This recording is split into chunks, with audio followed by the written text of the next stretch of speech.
સુરતના કાપડ ઉદ્યોગકારોને હવે પેમેન્ટ માટે ધક્કા નહીં ખાવા પડે. કાપડ ઉદ્યોગને પેમેન્ટ માટે એમએસએમઈ એબેટમેન્ટ બિલથી કાયદાકીય પીઠબળ મળ્યું છે.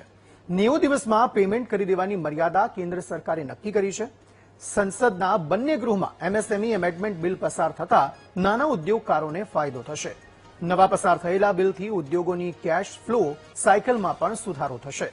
વિલંબિત પેમેન્ટના વર્ષો જૂના દૂષણ પર હવે કાયદાકીય લગામ લાગશે. વેપારીઓની સરળતા માટે ચેમ્બર ઓફ કોમર્સમાં મીડિયેશન સેન્ટર પણ શરૂ કરાયું છે.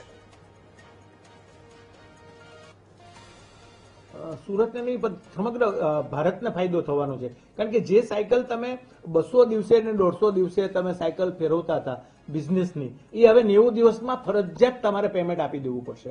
આ એક મોટો ઇન્સેન્ટિવ ટેક્સટાઇલ ઉદ્યોગ માટે તો ખરો જ, પણ સમગ્ર જે ઉદ્યોગો છે એની સાયકલ, આ તો મારું તો એવું જ કહેવાનું છે કે જે રીતે કેન્દ્ર સરકારે 90 દિવસ કર્યા છે ટેક્સટાઇલ ઉદ્યોગ માટે, તો 43 BS 45 દિવસ જ છે.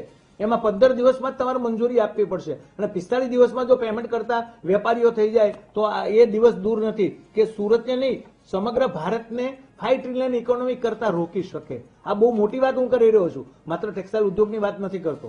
પણ આ 90 દિવસ માટેનો જે સરકારે જે કાયદો પારિત કરી દીધો છે એની માટે તમામ ઉદ્યોગોને મોટો બેનિફિટ થવાનો